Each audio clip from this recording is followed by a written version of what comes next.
بسم اللہ الرحمن الرحیم۔ دیکھیں، اپنے بچوں کو، اپنے گھر والوں کو، اپنے شاگردوں کو عقیدہ ضرور دیں۔ دیکھیں، ان کے لیے اچھے گھر کا انتظام کرتے ہیں، اچھے کھانے کا انتظام کرتے ہیں، اچھے کپڑوں کا انتظام کرتے ہیں اور دیگر سہولیات کا انتظام کرتے ہیں، اچھی سواری کا انتظام کرتے ہیں۔ اسی طرح اپنے جو زیر سایہ لوگ ہیں، جن کے آپ نگران ہیں، ان کو اچھا عقیدہ دیں، ایمان کی سمجھ ان کے اندر پیدا کریں، چونکہ اس کا تعلق جو ہے یہ ہمیشہ کی زندگی سے ہے۔ ہمیشہ کی زندگی، آخرت کی زندگی، وہ جو فیصلہ ہونے والا ہے، ایک گروہ نے جنت میں جانا ہے، ایک گروہ نے جہنمی ہونا ہے ہمیشہ کے لیے، وہ عقیدے کی بنیاد کے اوپر ہونے والا ہے۔ تو اس کے لیے ضروری ہے کہ جو استاد ہوں، جو والدین ہوں یا جو کسی ادارے کے سربراہ ہوں، وہ عقیدے کی بات کو جانتے ہوں۔ کہیں ایسا نہ ہو کہ وہ صحیح عقیدہ دینے کی بجائے وہ ان کو غلط عقیدہ دینا شروع کر دیں۔ اور عقیدے کا تعلق جو ہوتا ہے وہ اللہ تعالیٰ کے ساتھ ہوتا ہے، اللہ کے دین کے ساتھ ہوتا ہے، اور جو قرآن کے اندر عقائد بیان ہوئے ہیں کہ اللہ کے بارے میں آپ کا کیا عقیدہ ہونا چاہیے، پھر اللہ تعالیٰ نے جو فرشتوں کا ذکر کیا ہے، فرشتوں کے بارے میں کیا عقیدہ ہونا چاہیے، پھر دوسری زندگی کے بارے میں آپ کا کیا عقیدہ ہونا چاہیے، جنت اور جہنم کے بارے میں آپ کا کیا عقیدہ ہونا چاہیے، تو یہ تقدیر کے معاملات میں آپ کے کیا عقیدے ہونے چاہیے، آخری نبی محمد صلی اللہ علیہ وآلہ وسلم خاتم النبیین ہیں، ان کے بارے میں آپ کا عقیدہ ہونا چاہیے۔ تو یہ ساری چیزیں ہیں جو بہت ہی زیادہ ضروری ہیں، کیونکہ اگر آج آپ نے ان کو عقیدہ نہ دیا اور دنیا کی سہولیات دے دیں، ہر ان کی خواہش پوری کی، تو یاد رکھنا کہ مرنے کے ساتھ ہی جب یہ جہنم کی آگ کے اندر جائیں گے اور اللہ کی پکڑ میں آ جائیں گے، گرفتار ہو جائیں گے، فرشتے ان کو گرفتار کرنے آئیں گے، تو یہ آگے سے یہی کہیں گے کہ ہم نے اپنے بڑوں کو اسی عقیدے پر پایا ہے، تو وہ وقت تو گزر چکا ہوگا۔ تو یہ چیزیں جو ہے نا، یہ بہت زیادہ ضروری ہیں۔ اگر کوئی لڑائی جھگڑا بھی ہو تو عقیدے کی بنیاد کے اوپر ہونا چاہیے، عقیدے کے علاوہ کوئی لڑائی جھگڑے کی کوئی گنجائش نہیں ہے۔ تمام انبیاء نے اپنی پوری زندگی میں جو اپنے دور کے لوگوں کے ساتھ، قوموں کے ساتھ جھگڑا کیا ہے، جس طرح قوم نوح ایک دفعہ کہتے ہیں کہ اے نوح، تم نے ہم سے جھگڑا کیا اور بہت کر لیا، اب لیا وہ عذاب جس کی تو دھمکی دیتا ہے۔ تو جھگڑا کیا تھا نوح علیہ السلام نے، تو وہ عقیدے کی بنیاد کے اوپر تھا کہ دیکھو، یہ جو تم 5 اولیاء اللہ کو، صالحین کو مدد کے لیے پکارتے ہو، یہ درست نہیں ہے، یہ غلط عقیدہ ہے، شرک ہے، اور یہ پہنچتے نہیں، یہ تو مر چکے ہیں، اور اب تم ان کے راستے پر چلو۔ وہ نیک لوگ تھے، صالحین تھے، تم بھی نیک لوگ بنو، صالح لوگ بنو، اچھے عمل کرو، تو تم ان کے راستے پر ہو، اور اس کا ایک نمونہ میں تمہارے سامنے ہوں، میں تمہارے لیے ایک نمونہ پیش کر رہا ہوں۔ نوح علیہ السلام نے کہا، اور اللہ سے ڈرو اور میری پیروی کرو، میرے سے ڈرنا نہیں ہے، میری پیروی کرنی ہے۔ اس طرح ہر نبی نے اپنے اپنے دور کے اندر کہا، اور آخری نبی محمد صلی اللہ علیہ وآلہ وسلم نے بھی اسی چیز کی دعوت دی، اور اللہ تعالیٰ نے بھی یہی کہا کہ دیکھو، یہ اللہ سے محبت کے دعوے کرتے ہیں، تو ان کو کہو کہ اگر تم صحیح معنوں میں اللہ سے محبت کرتے ہو اور اللہ کی رحمت کو اپنی طرف متوجہ کرنا چاہتے ہو، تو اس کا طریقہ یہ ہے، فَاتَّبِعُونِی، میری پیروی کرو۔ دیکھو، میں ایک اپنا نمونہ تمہارے سامنے پیش کر رہا ہوں، اللہ کی بندگی کا، اللہ کی غلامی کا۔ مجھے مشکل مصیبت پیش آتی ہے، میں اللہ کو مدد کے لیے پکارتا ہوں، اور میں کسی اور کو نہیں پکارتا ہوں۔ پھر جن کو وہ پکار رہے ہوتے تھے، ان کی نشاندہی کرتے تھے نبی صلی اللہ علیہ وآلہ وسلم، اور رک جاؤ کہتے تھے، مت آگے کسی اور کو پکارو۔ تم یا ابراہیم اغثنی کہتے ہو، مت پکارو، یا اسماعیل اغثنی، یا لات بابا، یا منات بابا، یہ نہ کہو، رک جاؤ یہاں۔ تو آج یہ بھی ایک مسئلہ ہے ہمارے ہاں جو پایا جاتا ہے کہ عام طور پر یہ اچھی باتوں کو اگر کہا جائے تو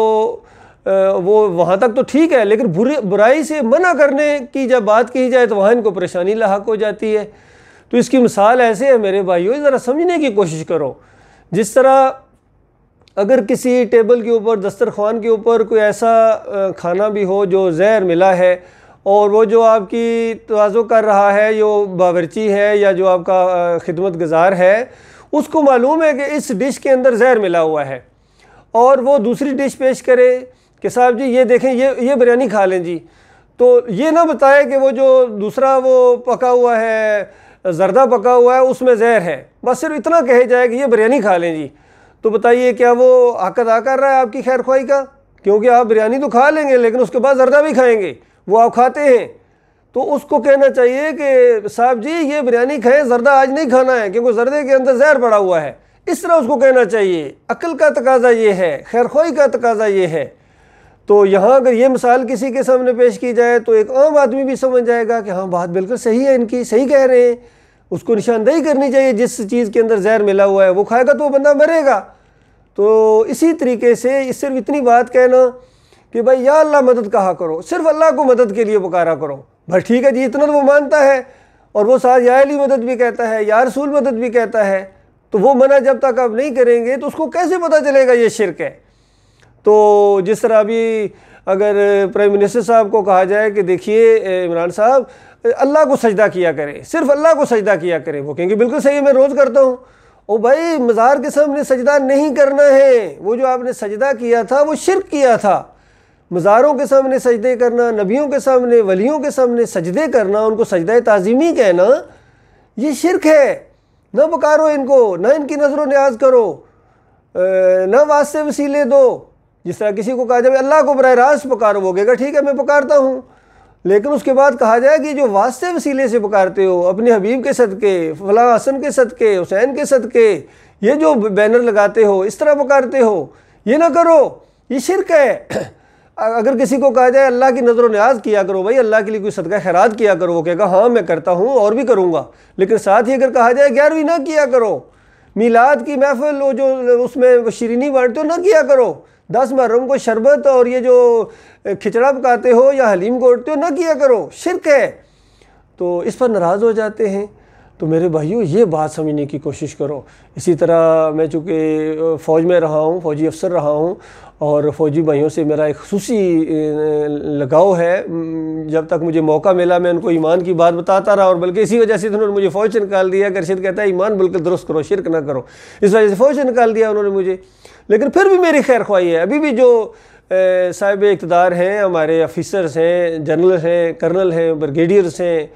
نیچے میجر، کیپٹن، جو بھی جس لیول کے بھی لوگ ہیں، جن کو بھی موقع ملتا ہے اپنے جو جوانوں کو خطاب کرنے کا، ان کو عقیدہ دیا کرو، ان کو ایمان دیا کرو کہ تم تو لڑنے جا رہے ہو، جنگ آپ کے سر کے اوپر منڈلا رہی ہے، کسی لمحے کسی طرف سے کوئی میزائل آ کے پھٹ سکتا ہے اور آپ کی جان جا سکتی ہے، تو دوبارہ زندگی تو نہیں ملے گی۔ لہذا ایمان اپنا بالکل خالص رکھو، اللہ کو اپنا اکیلا معبود مانو، اور اس کے بعد تمہیں جنت کا شوق دلاؤ ان کو کہ ویسے اگر ایمان عقیدہ نہ دو اور جنت کی بات کرو تو یہ بہت بڑا فراڈ ہے، بہت بڑا دھوکہ ہے اپنے بھائیوں کے ساتھ۔ ان کو جنت کا بھی کہا جائے کہ یہ بہت بڑا آپ کا یہ منصب ہے، یہ جو تم ڈیوٹی دے رہے ہو ملک کی حفاظت کے لیے، سرحدوں کی، مورچوں کے اوپر، یہ بہت بڑا اجر ہے، بہت اتنا بڑا اجر ہے کہ آپ تصور نہیں کر سکتے ہیں۔ کوئی بڑے سے بڑا عالم دین اور بڑے سے بڑا جو ہے نا عبادت گزار وہ اجر نہیں لے سکتا ہے جو ہمارا ایک سپاہی کسی مورچے کے اوپر کھڑا ہوا، سرحد کے اوپر کھڑا ہوا اجر لے سکتا ہے۔ لیکن ایمان کے ساتھ مشروط ہے کہ اس کا کسی فرقے سے کوئی تعلق نہیں ہونا چاہیے، کسی مسلک سے، بریلویت سے، دیوبندیت سے، اہل حدیثیت سے کوئی تعلق نہیں ہونا چاہیے۔ اور پھر وہ کبھی یہ یا علی مدد، یا رسول مدد، یا غوث مدد کے نعرے بھی لگانے والا نہیں ہونا چاہیے، کیونکہ اگر یہ چیز آپ کے عقیدے کے اندر ثابت ہو گئی، یا کہیں ایسا نہ ہو کہ گلے کے اندر تعویذ لٹکا ہوا ہو۔ کتنے ہمارے فوجی بھائی ان کے گلے میں تعویذ لٹکا ہوتا ہے اور وہ جنگ پہ جا رہے ہوتے ہیں۔ تو یاد رکھیے تعویذ شرک ہے، اور تعویذ کے اوپر اگر آپ کی موت آ گئی، اس کے اوپر مجھے ایک چھوٹا سا واقعہ یاد آ گیا۔ ایک دفعہ وہاں لاہور میں ایک بھائی کو سمجھا رہا تھا کہ تعویذ شرک ہے، اور وہ کچھ لوگ ایسے تھے جو افغانستان سے بھی آئے ہوئے تھے، افغانی بھائی تھے، تو اس کے گلے میں تعویذ تھا، تو اس نے خود اپنا وہ بیان کیا، کہتا بھئی آپ کہتے ہیں تعویذ شرک ہے، ہم تو تعویذ پہنا ہوا جنگ بھی لڑا ہے، روسیوں کے خلاف جنگ لڑا ہے، اور ادھر سے گولی آتا تھا تو ادھر سے نکل جاتا تھا، ادھر سے گولی آتا تھا ادھر سے نکل جاتا تھا، تو وہ تعویذ نے مجھے بچایا ہے۔ تو یقین کیجئے وہاں ایک اور دوسرا وہ بھی افغانی تھا، اور وہ عقیدہ اس کا درست تھا، وہ ہمارا ساتھی تھا، اس نے اس کو کہا کہ دیکھو تم سامنے کھڑے ہو جاؤ اور پہلے لکھ کے دے دو کہ تم کوئی ایکشن نہیں کرو گے، اور پستول ذرا میرے ہاتھ میں دو، اگر میں نے تمہارے تعویذ کے اوپر گولی نہ ماری تو اس کے بعد کہنا تعویذ سچا ہے۔ تو وہ تیار نہیں ہوا تھا اس بات کے اوپر۔ تو یہ ہوتا ہے معاملہ۔ تو تو تعویذ گنڈا بالکل شرک ہے۔ آج یہ سارے مسلک تعویذ کرتے ہیں، بریلوی کرتے ہیں، دیوبندی کرتے ہیں، اہل حدیثوں کا ایک بہت بڑا گروہ ہے جو تعویذ گنڈا کرتا ہے، یہ شرک کرتا ہے، ان کے اندر یہ شرک ہے۔ لاہور میں دالگران چوک کے اوپر جو بہت بڑی ان کی وہ مسجد تھی، عبد القادر روپڑی وہاں اس وقت زندہ تھے جب میں ایک دفعہ ان کے پاس گیا، وہ تعویذ کرتے تھے، میری بات چیت ان سے ہوئی ہے۔ تو اب تو خیر وہ مر گئے اسی شرک کے اوپر۔ تو بعد والے بھی اسی طرح تعویذ کرتے ہیں۔ تو ان کے اندر چند علماء ہیں جو تعویذ گنڈے کو شرک سمجھتے ہیں، لیکن جو تعویذ گنڈا کرتے ہیں ان کو بھی وہ مسلمان سمجھتے ہیں۔ تو اس طرح یہ عقیدے کی خرابی۔ اللہ کے بندو، ایمان اپنا بالکل خالص کرو، عقیدہ بالکل صاف رکھو، اور یہ بہت بڑا موقع ہے۔ میرے اپنے عزیز و اقارب میں کتنے یہ میرے ویڈیوز وہاں پہنچتے ہیں، وہ اپنے بچوں کو آگے یہ ویڈیوز دکھاتے ہیں تاکہ ان کی عقیدے کی صفائی ہو۔ لہٰذا اگر آپ نے عقیدہ درست کرنا ہے، عقیدے کی جنگ لڑنی ہے، تو یہ میرے ویڈیوز سنا کریں، دیکھا کریں۔ میں کسی نہ کسی عقیدے کی بات کو سامنے لاتا ہوں، میرا اور کوئی معاملہ نہیں ہے، یقین کیجئے۔ باقی میرے سے بہت زیادہ حالات حاضرہ پر تبصرہ کرنے والے لوگ موجود ہیں، وہ حقیقت ٹی وی والے بھی ہیں، پھر عمران خان ریاض ہیں، وہ بھی بہت اچھا تجزیہ کرتے ہیں، اور بھی ہیں، میں اس طرح نہیں کر سکتا ہوں۔ لیکن میں جو معاملہ بات آپ کے سامنے لا رہا ہوں، یہ آپ کی ہمیشہ کی زندگی سے ہے، جنت اور جہنم کے ساتھ اس کا تعلق ہے۔ باقی کچھ چیزیں بات سمجھنے میں یا کرنے میں غلطی ہو بھی گئی تو وہ اللہ تعالیٰ معاف کر دے گا، عمل اللہ تعالیٰ معاف کر دے گا، اعمال کی خرابیوں کو معافی کے ساتھ یا بغیر معافی کے بھی اللہ تعالیٰ معاف کر دے گا، معافی مانگنے کے بغیر بھی اللہ تعالیٰ معاف کر سکتا ہے۔ لیکن عقیدے کی بات ہے، جب تک شرک سے سچی توبہ کر کے آپ نے اللہ کے سامنے جو ہے نا اس کا اظہار نہ کیا کہ مالک میں معافی مانگتا ہوں، اب میں سچے دل سے کلمہ پڑھتا ہوں کہ لا الہ الا اللہ محمد رسول اللہ کے علاوہ کوئی الہ نہیں ہے، کوئی داتا دستگیر مشکل کشا حاجت روا نہیں ہے، غریب نواز نہیں ہے، اور محمد صلی اللہ علیہ وسلم اللہ کے آخری رسول ہیں، انہی کی پیروی کروں گا، انہی کی راستے کے اوپر چلوں گا۔ یہ صحیح معنوں میں ایمان عقیدہ اللہ کے بندو۔ کچھ لوگ کہتے ہیں ہاں بھئی ہم شرک تو نہیں کرتے، لیکن انہی شرک کرنے والوں کو اپنا امام مانتے ہیں، ان کو اپنا لیڈر مانتے ہیں، اپنا رہبر مانتے ہیں، انہی کے پیچھے نمازیں پڑھتے ہیں۔ تو یاد رکھیے ایسا کرنے والا بھی بد عقیدہ ہی سمجھا جائے گا، کیونکہ شرک اور کفر سے آپ نے بیزاری کا اعلان کرنا ہے، ایسے لوگوں سے برات کا اعلان کرنا ہے، تب آپ کا ایمان اللہ کے ہاں قابل قبول ہوگا۔ اللہ تعالیٰ اس کی توفیق عطا فرمائے۔